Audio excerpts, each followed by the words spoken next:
melukis di Bekasi, Jawa Barat. 18 tahun mengabdikan dirinya mengajar melukis bagi anak-anak berkebutuhan khusus. Butuh kesabaran dan juga ketelatenan saat melakukan pekerjaan tersebut. Berikut kisah Kak Toto, sang guru lukis bagi para anak-anak spesial.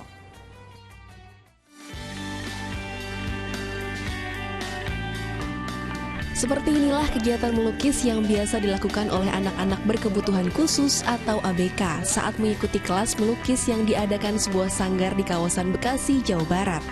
Sebagian dari mereka adalah anak-anak penyandang autisme dan disabilitas yang datang dari berbagai wilayah. Ialah Timotius Suarsito atau yang akrab disapa Kak Toto, seorang pelukis yang puluhan tahun mengabdikan dirinya untuk mengajar anak-anak ini.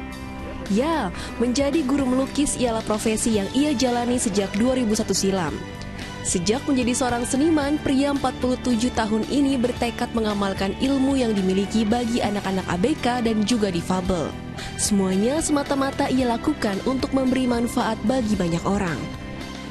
Jadi saya pengen sesuatu yang saya bisa membantu di tempat yang orang mungkin sulit atau orang mungkin nggak mau ya gitu. Saya lihat waktu itu saya lihat pendidikan seni atau karya-karya seni untuk teman-teman difabel, disabilitas, kebutuhan khusus tuh masih sangat kurang dari segi pendidiknya. Nah makanya ketika saya sudah menjadi seorang seniman, ketika saya sudah mendedikasikan diri jadi seniman, saya pengen bagi pengetahuan saya pengen bagi apa yang saya punya ini supaya saya bisa memang bermanfaat buat orang lebih banyak lagi.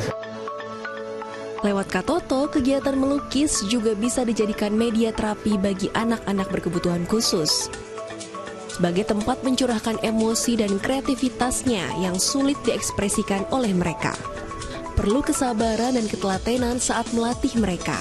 Namun ayah dua anak ini tak pernah menjadikannya beban. Bahkan dalam mengajar, Kak Toto tidak mematok tarif bagi keluarga yang kurang mampu alias gratis. Hingga kini sudah ada ratusan anak-anak berkebutuhan khusus yang didikannya sukses meraih banyak prestasi. Seperti Dava dan Edo, hal ini pun disambut baik oleh para orang tua. Anak seperti Dava ini kan ada keterbatasan ya untuk komunikasi gitu. Jadi dia sangat, saya tuh sering melihat misalnya dia melukis, dia tuh sangat happy sekali gitu, itu sudah senang banget gitu, yang kayaknya jarang saya lihat kalau misalnya di sehari-hari yang dia biasanya komunikasi biasa gitu, itu nggak keluar tuh aura yang dia bahagia banget gitu. Itu jadi belajar juga cara untuk sharing teknik-teknik melukis gitu ya, karena dia kan sangat realis, maksudnya aliran lukisnya. Tapi dengan melalui Kak Toto mulai paham abstrak, terus cara melukis dengan riang gembira gitulah rasanya. Karena yang di sini yang penting anak-anak bahagia. Apa yang dilakukan oleh Kak Toto ini semestinya bisa menjadi inspirasi bagi kita untuk terus bermanfaat dan berbuat baik kepada sesama manusia. Dari Bekasi, Jawa Barat, Krita Maharani, Dedi Suhardiman melaporkan. Masya Allah, semoga adik-adik yang kita lihat tadi tetap semangat terus dan kita yakin bahwa setiap anak itu pasti punya kelebihan dan kekurangannya masing-masing. Semangat! Baik, Ustaz Arifin berbicara seni lukis dalam perspektif syariat Islam, adakah batasan tertentu tentang objek yang digambar, Ustaz? Sebagian pendapat mengatakan tidak boleh menggambar makhluk hidup. Apakah benar seperti itu, Ustaz? Benar dalam arti bahwa memang ada beragam pendapat gitu ya. Ada ulama yang mengatakan melukis atau mematung makhluk hidup, entah itu manusia atau hewan, itu dilarang. Dan memang ada hadisnya ya, nanti kita di akhirat akan ditanya untuk diminta lah untuk meniupkan roh ke dalam makhluk yang kita gambar atau kita lukis itu. Tapi ada ulama lain, dari situ kemudian mereka mengharamkan tentu saja ya, karena konsekuensinya berat.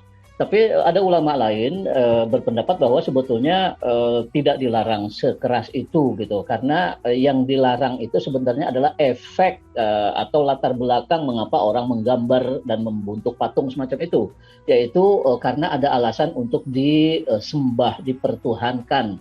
Karena zaman Rasul saat itu masih ada sisa-sisa penyembahan berhala ya, sehingga Rasul khawatir sekali umatnya ini tidak segera meninggalkan bentuk kesyirikan gitu. Masih ada yang nyembah berhala, masih ada yang membanggakan dewa-dewa manusia dan seterusnya, sehingga keluar larangan itu.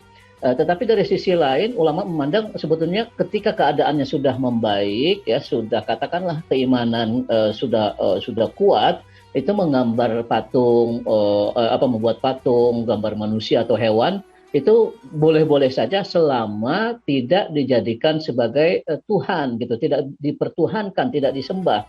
Apalagi kemudian ulama-ulama itu berdalil bahwa pada masa Rasul saat itu pun uang yang beredar di masyarakat, uang logam itu kan bukan buatan sendiri, itu buatan luar yang sudah beredar di masyarakat Arab saat itu, dan di situ ada gambar orang gitu, ada gambar yang itu mengatakan bahwa ya kalau memang uang saja diperbolehkan ada gambar makhluknya, kenapa kemudian menggambar makhluk-makhluk lain dalam bentuk yang lain, kenapa dilarang? Nah itu karena tadi kita tidak menuhankan uang itu, kita tidak menuhankan gambar yang ada di uang atau patung ataupun seterusnya. Nah selama tidak ada penuhanan, tidak ada pengkultusan terhadap objek yang kita gambar, walaupun itu makhluk hidup, kita tidak dianggap berdosa gitu. Nah makanya kemudian di Arab Saudi sendiri, di mana banyak sekali ulamanya yang mengatakan melarang lukis dan gambar makhluk hidup, itu foto-foto raja beredar di mana-mana, gitu kan, sama saja percuma kita melarang, tapi pada prakteknya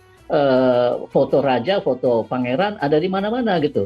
Jadi yang terpenting bukan foto makhluk hidupnya, tetapi apakah kita mendewakannya atau tidak, kita menuhankannya atau tidak.